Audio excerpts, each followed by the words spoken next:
Jadi di pembahasan kali ini saya akan membahas penjadwalan proses pada sistem operasi. Ada dua pokok yang saya akan bahas, yaitu penjadwalan proses non-primitif dan penjadwalan proses primitif. Oke, langsung saja kita masuk ke pokok pembahasannya.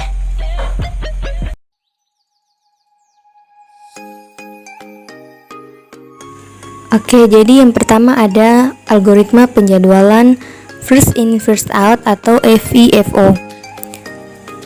Penjadwalan ini yaitu merupakan proses yang tiba lebih dahulu akan dilayani lebih dahulu. Kalau ada proses tiba pada waktu yang sama, maka pelayanan mereka dilaksanakan berdasarkan urutan dalam antrian. Proses di antrian belakang harus menunggu sampai semua proses di depannya selesai. Contoh soal. Diketahui ada 3 buah proses sebagai berikut: ditanya, Gantt chart, waiting time, dan rata-rata waiting time. Diketahui proses P1 dengan waiting time-nya 23, P2 dengan waiting time-nya 6, P3 dengan waiting time-nya 6. Sekarang kita buat Gantt chart-nya. Ketika CPU tidak mengerjakan sesuatu atau dalam posisi 0, datang sebuah proses yang dinamakan P1 yang membutuhkan waktu pelayanan yang berjumlah 23. Karena FIFO ini melakukan proses menurut kapan proses itu datang, atau bisa kita katakan sebagai proses antrian, maka proses selanjutnya akan dikerjakan setelah proses yang berada di depannya selesai untuk dikerjakan. Jadi proses P1 selesai dikerjakan di menit ke-23. Maka akan dilanjutkan dengan pengerjaan P2. P2 yang memiliki waktu pengerjaan sebesar 6, sehingga proses P2 akan selesai dikerjakan pada menit ke-29. Setelah itu akan dilanjutkan dengan pengerjaan P3. P3 yang memiliki waktu pengerjaan sebesar 6, sehingga proses P3 akan selesai dikerjakan pada menit ke-35. Sekarang kita buat waiting time-nya. Waiting time didapat dilihat dari Gantt chart. P1 dengan waiting time-nya 0, P2 waiting time-nya 23, P3 waiting time-nya 29. Sekarang kita buat rata-rata waiting time. Rata-rata waiting time didapat dari waiting time dibagi dengan jumlah proses. Hasilnya yaitu 17,3. Oke, lanjut pembahasan kedua, yaitu ada algoritma penjadwalan short test job first atau SJF. Algoritma ini merupakan proses penjadwalan dengan waktu terpendek akan dijalankan lebih dahulu. Contoh soal, diketahui ada 5 buah proses sebagai berikut. P1 dengan arrival time-nya 0, burst time-nya 10. P2 arrival time-nya 1, burst time-nya 15. P3 arrival time-nya 1, burst time-nya 12. P4 arrival time-nya 4, burst time-nya 8. P5 arrival time-nya 6, burst time-nya 5. Kita buat Gantt chart-nya.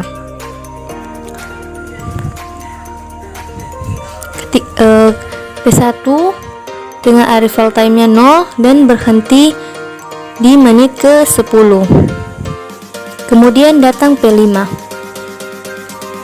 Kita sudah tahu bahwa proses penjadwalan ini melakukan proses penjadwalan dengan waktu terpendek akan dijalankan lebih dahulu. Di sini P5 yang akan dieksekusi terlebih dahulu. P5 dengan burst time-nya 5 dan berhenti di menit ke-15. Kemudian datang P4.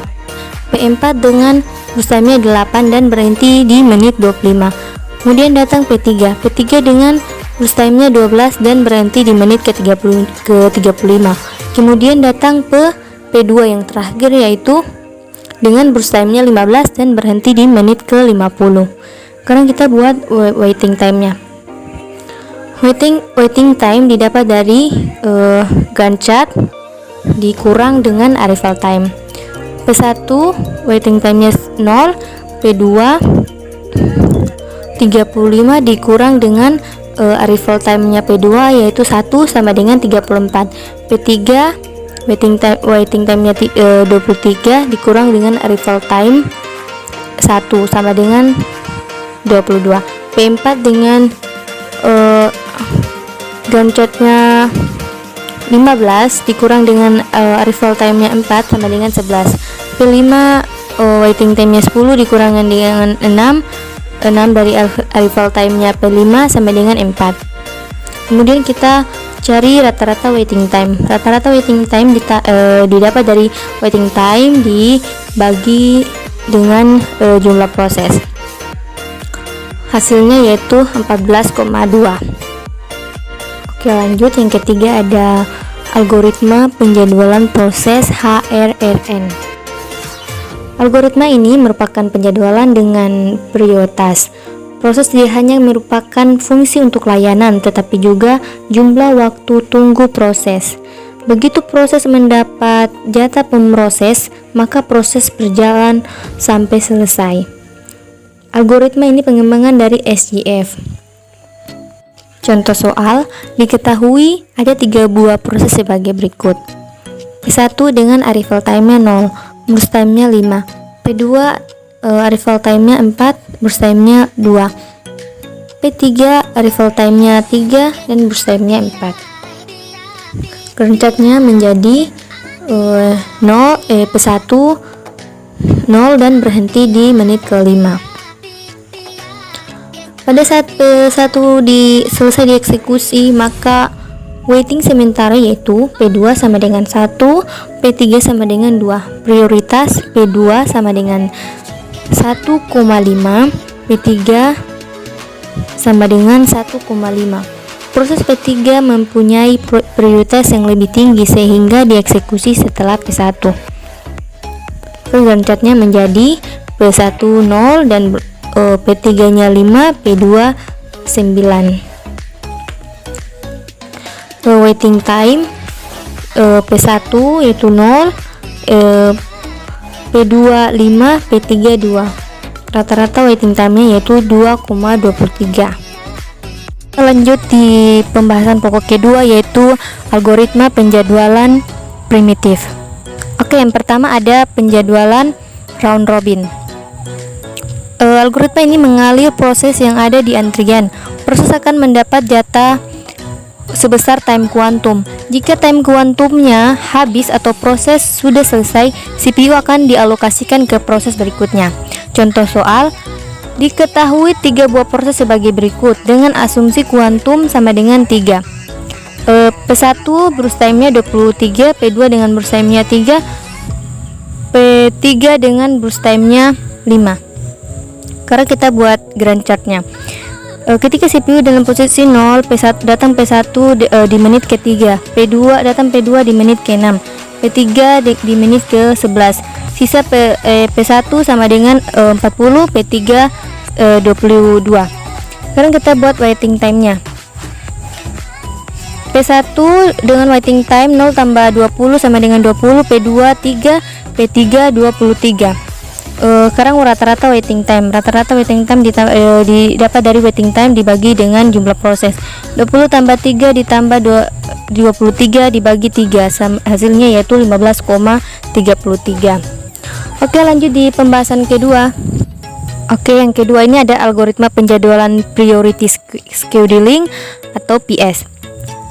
Algoritma ini merupakan algoritma yang mendahulukan proses yang memiliki prioritas tertinggi. Prioritas proses ditentukan berdasarkan time limit, memory requirement, file access, perbandingan antara proses dengan CPU. Contoh soal, diketahui terdapat 5 proses dengan urutan proses sebagai berikut. P1 dengan burst time-nya 7, prioritas 3. P2 burst time-nya 2, prioritas 4. P3 burst time-nya 3, prioritasnya 3. P4 burst time-nya 2, prioritas 1. P5 burst time-nya 10, prioritas 2. Oke, kita buat grand chart-nya. Ketika CPU dalam posisi 0, datang P4 dengan waktu eksekusi 2. Kemudian datang P5 dengan waktu eksekusi 12, kemudian datang P1 dengan waktu eksekusi 19, kemudian datang P3 dengan waktu eksekusi 22, kemudian datang P2 dengan waktu eksekusi 24. Sekarang kita buat waiting time-nya. P1 dengan waiting time 12, P2 dengan waiting time-nya 22, P3 dengan waiting time-nya 19, P4 dengan waiting time-nya 0, P5 dengan waiting time-nya 2. Oke, buat rata-rata waiting time sama dengan 12 ditambah 22 tambah 19 tambah 0 tambah 2 dibagi dengan jumlah proses 5 sama dengan 11 menit. Yang ketiga ada algoritma penjadwalan proses RTF. Algoritma ini merupakan algoritma penjadwalan proses yang mencari waktu terpendek daripada sebuah proses, yang memungkinkan proses yang satu dengan yang lainnya mengalami penyelaan. Contoh soal, diketahui ada 5 buah proses sebagai berikut. P1 dengan arrival time-nya 0, burst time-nya 10, P2 dengan arrival time-nya 3, burst time-nya 6, P3 arrival time-nya 7, burst time-nya 12, P4 arrival time-nya 9, burst time-nya 8, P5 arrival time-nya 10, burst time-nya 6. Oke, kita buat grand chart-nya. Ketika CPU tidak melakukan proses apa-apa, datang P1 untuk meminta diproses, di mana P1 membutuhkan waktu 10 menit untuk menyelesaikan seluruh prosesnya. Namun ketika P1 baru dikerjakan 3 menit, datanglah P2 yang ingin diproses, sehingga burst time P1 berubah menjadi 7 menit. Setelah dijalankan selama 3 menit dari 10 proses yang ada, P2 membutuhkan waktu pengerjaan seluruhnya sejumlah 6 menit. Kemudian datang P2 memiliki waktu proses yang lebih sedikit dibandingkan dengan P1, maka P2 akan diproses terlebih dahulu. Pada saat P2 sedang diproses pada titik ke-7, datang P3 yang memiliki waktu penyelesaian proses seluruhnya sejumlah 20 menit. Pada waktu yang bersamaan, P1 yang berjumlah 7 menit dan P2 yang berjumlah 2 menit sedang menunggu. CPU kemudian melakukan pengecekan terhadap ketiga proses tersebut. P1 7 menit, P3 2 menit, P3 sama dengan 2 menit. Yang memiliki waktu tunggu paling sedikit adalah P2, maka itu P2 dikerjakan sampai selesai hingga pada titik ke-9. Di titik ke-9, P2 adalah selesai diproses, maka pada saat itu CPU akan melakukan pengecekan kembali terhadap proses yang akan dikerjakan. Pada titik ke-9 sudah ada P1 yang memiliki waktu pengerjaan 7 menit dan P3 yang memiliki pengerjaan 12 menit. Namun pada saat bersamaan datang P4 yang memiliki waktu penyelesaian 8 menit. Setelah melakukan pengecekan dari 3 proses tersebut, CPU memutuskan bahwa yang akan dikerjakan pada titik ke-9 adalah P1. Hal ini P1 memiliki pemrosesan paling sedikit dibanding ketiga proses tersebut, yaitu 7 menit. Pada saat P1 dikerjakan pada titik ke-10, datang P5 yang membutuhkan waktu pengerjaan 6 menit. Di sana juga masih terdapat antrian proses lain, yaitu P3 12 dan P4 8. Jika dilihat P1 dan P5 memiliki waktu pengerjaan proses sejumlah 6 menit, sama seperti SGF. Jika ada proses yang memiliki kesamaan waktu pengerjaan, maka proses yang lebih awal datang akan dikerjakan terlebih dahulu. Disinilah CPU memilih P1 untuk kembali dikerjakan hingga berakhir di titik ke-16. Di titik ke-16 saat P1 selesai diproses oleh CPU kembali melakukan pengecekan terhadap proses-proses yang sedang menunggu. Pada saat itu terdapat P3 12, P4 8 dan P5 6. Maka CPU memilih P5 yang memiliki waktu pemrosesan paling sedikit dibandingkan yang lainnya hingga akan dikerjakan ke titik ke-22. Di titik ke-22 saat selesai diproses oleh CPU, kembali melakukan pengecekan terhadap proses-proses yang sedang menunggu.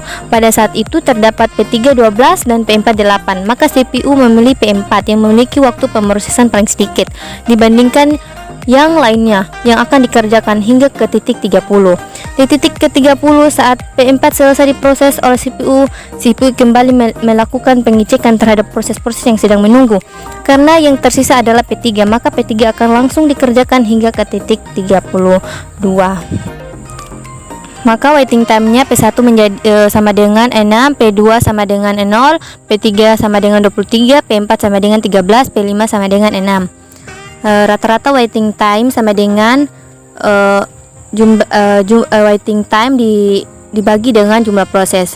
6 tambah 0 tambah 23 tambah 3 tambah 6 sama dibagi dengan 5 sama dengan 9,6. Oke, cukup sekian yang dapat saya jelaskan pada penjadwalan proses kali ini. Bye bye.